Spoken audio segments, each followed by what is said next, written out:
প্যান্ডেলটা আছে না, হ্যাঁ এটা তুমি নিয়ে দেবো। ঠিক আছে, আপনারা কোথা থেকে আসছেন? আমি বেলবাড়ি থেকে ভেজে দেবো কালকে। দুটো বাইক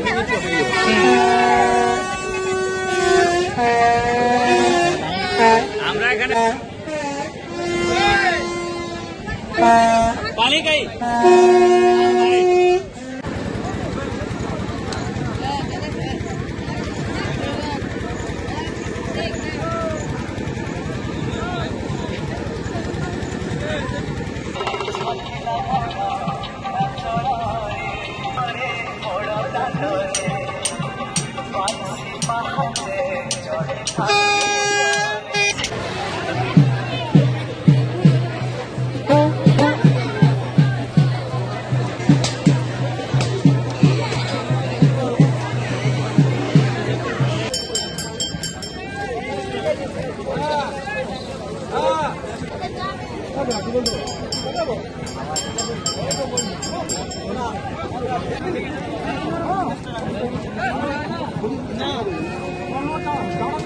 কত বছর ধরে দিন থেকে চলে আসছে। আমাদের পূর্বপুরুষ সবাই মানে এই পূজার ভক্ত এবং 12 মৌজার পূজা, 12 মৌজার প্রধানদের মিলে করে এই পূজাটা বছরে আষাঢ় মাসের তৃতীয় শনিবার এই পূজাটা।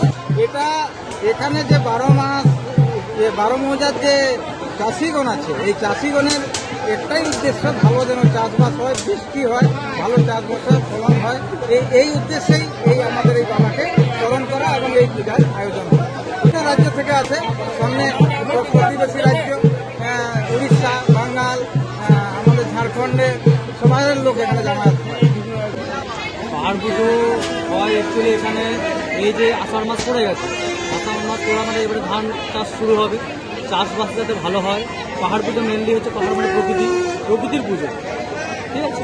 ধান চাষ যাতে ভালো হয়, বর্ষা যাতে ভালো হয়, সকল মানুষ যেন ভালো থাকে, এই উদ্দেশ্যে পাহাড় পুজোটা করা হয়।